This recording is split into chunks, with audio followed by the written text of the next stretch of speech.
is all catching hell in 2024. It's up for all of them. It don't matter if you Diddy or whoever you is. All lies will be exposed. So if you and a man was in a corner doing something you wasn't supposed to be doing, you would tell it. I know so many things. And now you have to ask yourself, how did 50 come into the possession of Diddy's footage for Diddy's documentary about Diddy? A lot of insight.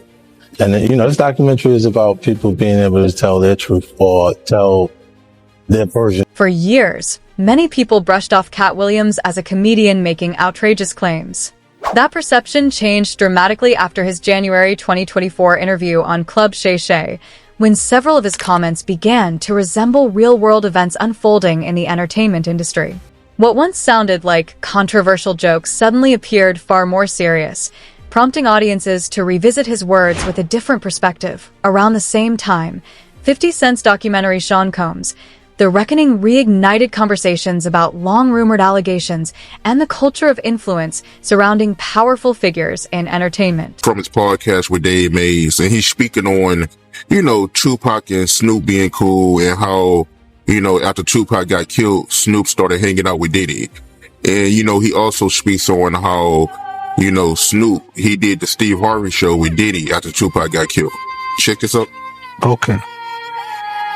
It's downloading right now. Then you look at the scenario how everybody used Pac to make their stuff famous or make their project better. You got people who use their songs for Pac and tell them how much they love Pac, but they do songs for Puffy. You got Steve Harvey, old bitch ass. This motherfucker telling, well, Pac going to everybody else. And he brings Snoop and Puffy on there and say, these are dudes who's running this in the East Coast, West Coast. What's up, Snoop? What's up, huh? Hey, whoa. Wait a minute, fellas here. Hold up. I know all about this East Coast, West Coast rivalry thing here, but we in Chicago now. This rivalry stuff, we gotta stop it, man. We stop that, we stop a lot of this violence. Yo, Steve, check this, man. All that East Coast, West Coast stuff is a bunch of media hype. It's been my dog from day one, you know what I'm saying? It's all good between me and him. That's my peoples. For real, that's what we came in for. We came in to light it up and ride it up. We make music. Now, Pac, if you love Pac so much, how you with the mother place they got something to do with the first get down that happened to Pac in New York. Then the second one. What you think about Suge comments? And I never asked you this before, but did you have an issue with Snoop hanging out with Diddy after Tupac got killed? I always felt that was wrong. I'm gonna just keep it real. I'm talking about from that, like now, okay. You know what I mean? I'm 46, Snoop probably early 50s. If he figured out now, he might go by the opinion that, okay, Puffy had nothing to do with Pac. We grown now. If he want to be his friend, no problem. But back then, that was just awkward. You know what I mean? And the reason why it was awkward to me that I never even like it because... He's lying! He's lying! He didn't even buy it yet! He's lying! During Def Comedy Jam 25, the atmosphere was electric. Comedy legends filled the venue. The audience erupted with laughter, and beneath the celebration, there was a noticeable sense of anticipation. One question seemed to linger in everyone's mind. Would Katt Williams make a surprise appearance? Last night, a sense of that there. No, inside everything was fine, and outside everything was fine. And Kevin Hart decided that he was going to make jokes about, he's the host, right? So you have to sort of roast a little bit about someone who's in the audience because, this person is in a prison, actually right now sitting in a courtroom, and that's Diddy. Yes, he didn't say his name, but it was very clear to everyone who he was talking about here. Watch the reactions in the room. Diddy was a big part of this culture. Right. His after parties, were a part of the BET experience. So, life comes at you fast, but, Kevin had to address the elephant in the room. By the way, we should say the Diddy after parties that happen after award shows, that's not what the trial is about. Those weren't freak-offs. The trial is something separate, but still nobody wanted to be seen as... The core of Katt's message was clear. He suggested that Sean Combs was not acting in isolation and implied that powerful networks within the entertainment industry could shield influential figures from public scrutiny. Although Katt never published a definitive list or specifically identified all 7 people he referenced, his comments sparked intense online discussion. Social media users began forming their own theories, with numerous high-profile names being mentioned across different platforms. Among those frequently brought up in online speculation was Snoop Dogg, illustrating how quickly public conversations can expand when details are left open to interpretation. You know, the internet is going wild on him, saying that he was a curator and a narrator of one of the Diddy parties and got caught on tape. You didn't hear that? Wow. I didn't hear that one. That must be one of your favorite. That must be one of your favorite comedians, then. Cause you didn't hear that? That was cool. Huh? I didn't hear it. Get out of here. It was cool, but I didn't hear that one. Must have missed it, man. I think I caught most of them. I think he almost fell in the tub with one of the girls. Diddy had some girls in the tub, a tub of baby oil or something like that, and he almost fell in the tub.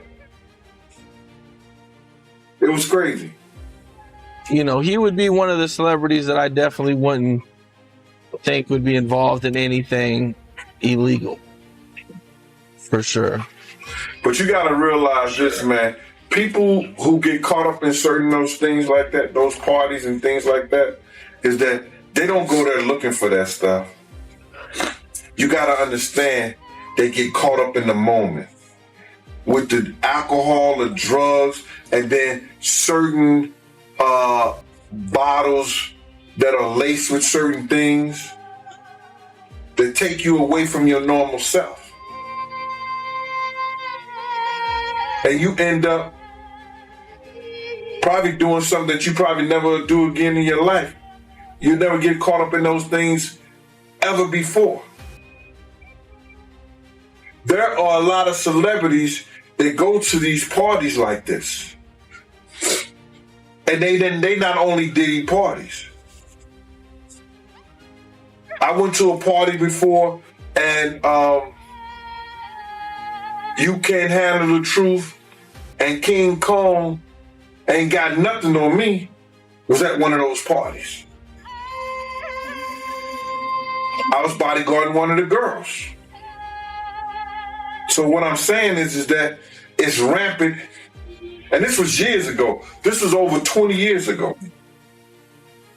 It's rampant in the music industry. It's rampant in Hollywood. Can I tell you a story, Killer? I don't think I ever told you this story. This is what Puff taught me. One time I walked in when I was fresh off the streets. I got signed to Bad Boy. I had these fresh Air Nikes on, and then I had on Air Nikes too, brand new. I made a mistake and stepped on his sneaker, and the dirt was on his laces, on his white Airs. I said, man, my bad, because I had stepped in some dirt. You know, the nigga came back, put his feet in the dirt, and stepped all over my sneakers. I said, yo, what are you doing? He said, my bad. I said, yo. The moral of the story is, as online discussions gained momentum, many fans revisited older interviews and video clips in which Snoop Dogg spoke casually about attending parties hosted by Sean Combs. Those resurfaced moments fueled fresh conversations about how closely their social circles overlapped.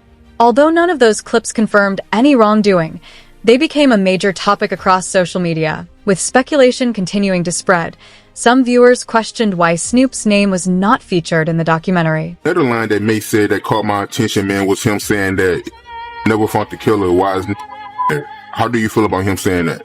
Because it sounds like he's referring to Biggie getting killed in L.A. and Puffy. He's currently living in L.A. right now. And why does he feel so comfortable living somewhere that Biggie got killed at, knowing that they never fought the killer and the murder is still unsolved?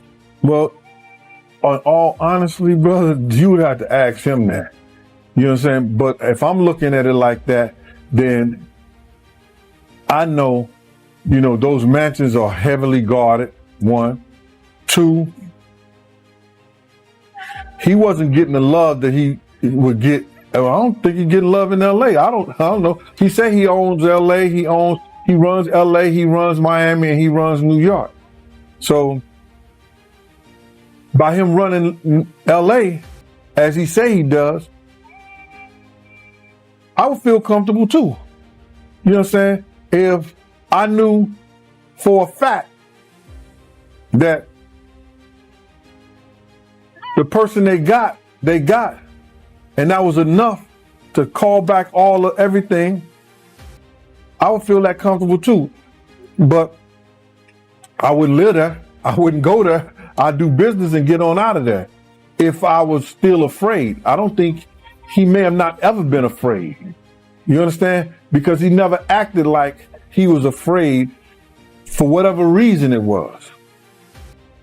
I can't. Kevin Hart's name also became part of the online conversation, surprising many viewers. Much of the speculation focused on reports about his early career and alleged connections to industry networking events, sometimes referred to online as Flavor Camp. These gatherings have been described by some commentators as places where aspiring entertainers could meet influential figures, leading internet users to debate whether such connections played a role in the careers of certain performers. No evidence has publicly established that these discussions prove any misconduct, and much of the conversation remains speculative. That Meek Mills and Puff was a little too friendly. Anytime two rappers or two people in the industry come dressed up alike on more than one occasion, listen here, man. My dudes in Philly, I got some real strong dudes in Philly. They don't play that. And they probably embarrassed for the fact to see that Meek Mills, one of the street guys that came out of there, got caught up in this Hollywood, whereas that he's dressing like Diddy, hugged up with Diddy. I think that Lil Rod know a lot of, but I know this. Two men dress alike, it's just like two men laying down. When they both get up, they both homos. And that's real talk, bruh. My man, you go to a party, dog, and the nigga got the same shirt you got on, I'm taking my shirt off. I'm walking around in a t-shirt. And then, not to blow Meek Mills up out the water or anything like that, it was said that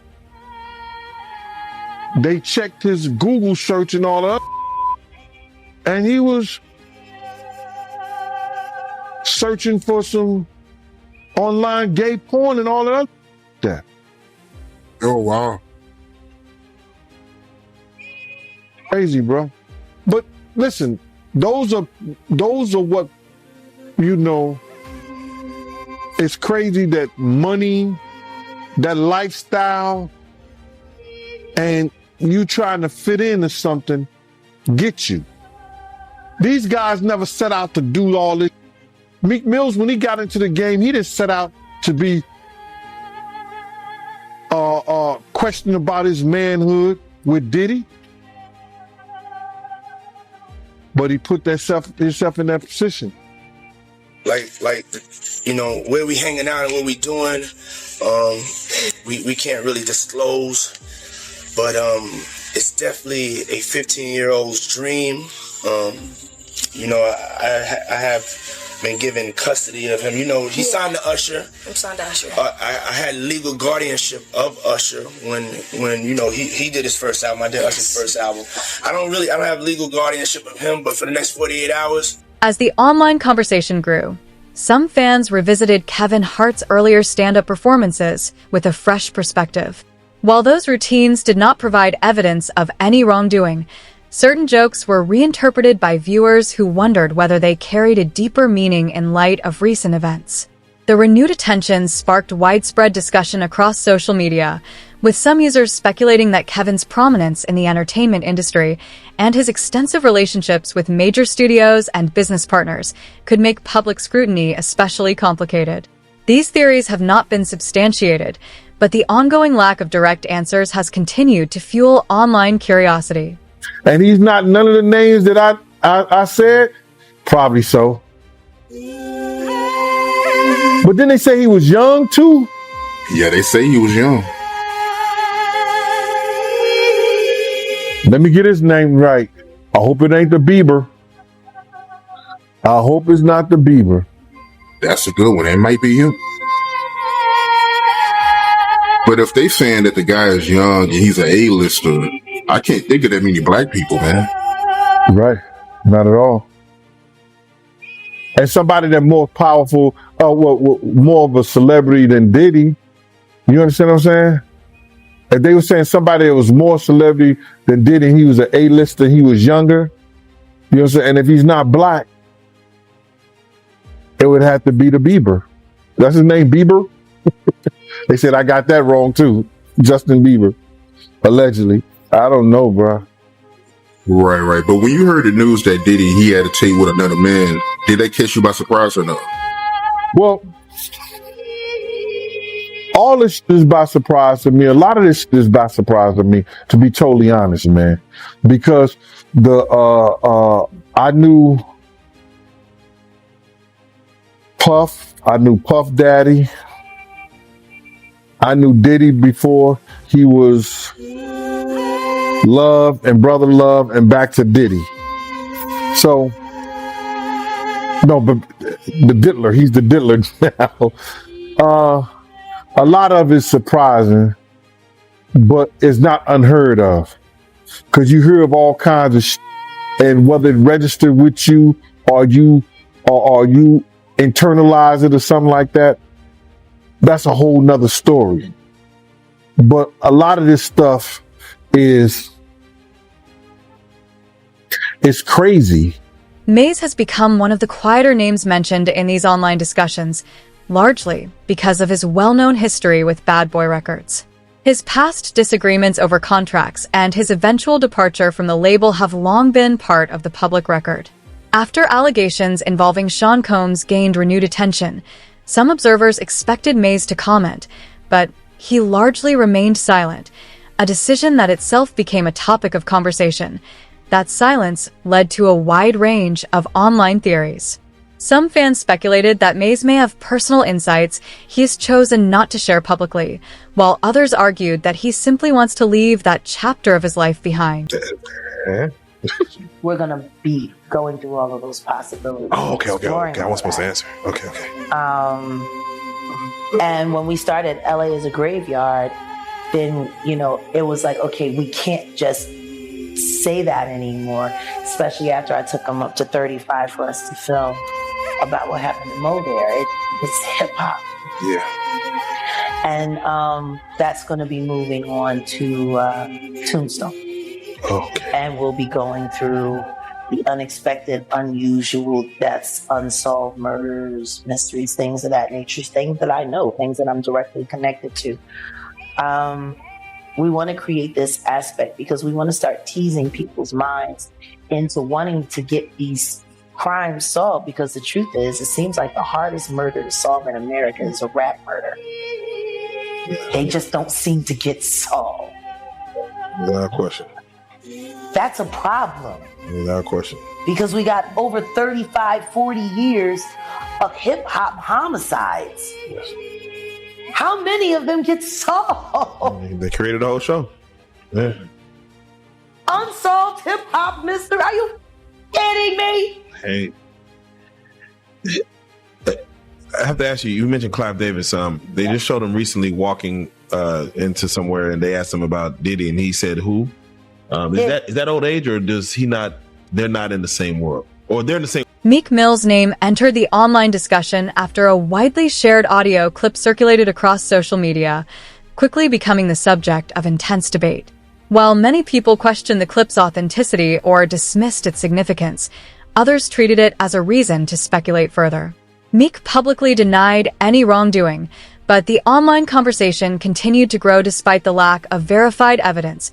As attention intensified, some internet users theorized that including Meek's name in the documentary could have created significant legal risks, including potential defamation disputes and prolonged public controversy. For some time now. Alex, let me begin with you. The docuseries is entitled Sean Combs, The Reckoning. How is this one different from the others that have been out there? Well, you know, I think that the biggest marker of what makes this film or this series different is how much time we took into putting into the making of the film, doing our due diligence to get the right voices, you know, to the table.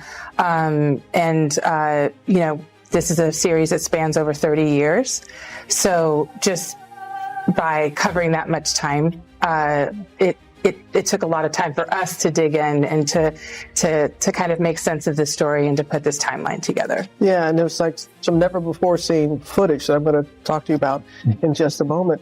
But Curtis, people know about this very public, long-standing feud that you've had with Sean Combs. So what brought you to this project? Well, you know, I just want to make really hit television. I like the idea of it being exciting, and I picked this project and started working on it about 5 months before I found Alex. And I know that she has the artistic integrity that it would take to make it a great project, you know. And there's the Quincy Jones era of production is find me that bass player because he's the baddest man out there in Chicago, and find me that keyboardist and fly them in from Miami, and we put them in and have the greatest jam session they ever heard, and it just always resulted in great hit music. And I take that concept into television production. You take that into everything you do, sir. That's right. You really do. It really comes through, and appreciate that about you. As I said, never before seen footage of the days leading up to his arrest. Can you just talk a little bit about, was there anything that surprised you from that footage?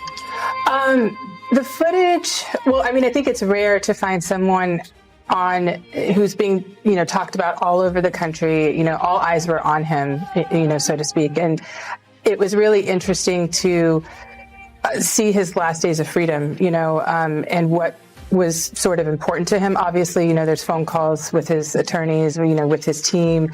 It was very interesting to watch a man who's known for his brand presence. You know, he has a really amazing knack for marketing and all of that, and how he was sort of taking that into account in how he was coming off to the public, you know, in the days leading up to his arrest and indictment.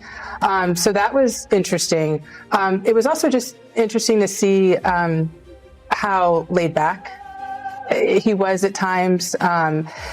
But, you know, the footage also, in the footage, we also see how he's getting incoming, you know, lawsuits are dropping, and to get his real-time perspective on that was sort of jaw-dropping when we first got our eyes on the footage. Was there anything that surprised you when you were watching the footage? No, that didn't surprise me at all.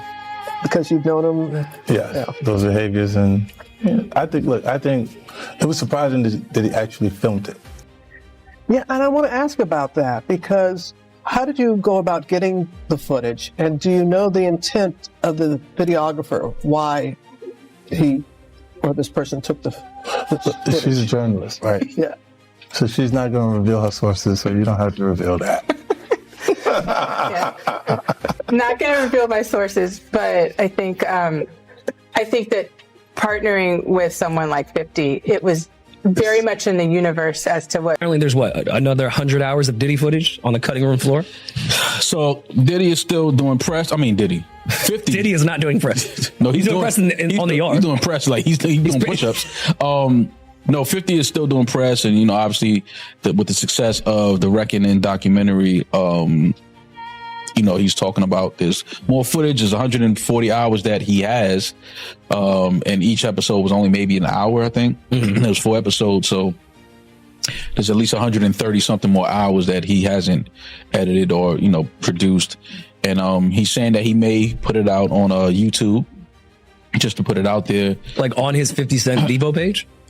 I don't know if it'll be on his page, but he just said, you know, he doesn't know if he's going to release it with Netflix or through Netflix. He might just, put it out on YouTube or wherever, some other platform. But the one thing that he said that was interesting is, he said, because you see people out here trying to, say, oh, the documentary can paint a narrative, this and the third. And his words were, if you see the rest of this footage, there will be no more, kind of like, oh, you can paint this narrative. It's pretty clear cut, the things that are being said in the documentary, the things that he still can't believe Puff, because he says that a lot. Like, he can't believe Puff actually recorded all of this. Yeah. But I mean, so why does 50 not put that, if it's that damning and that crazy, why not put it in the doc?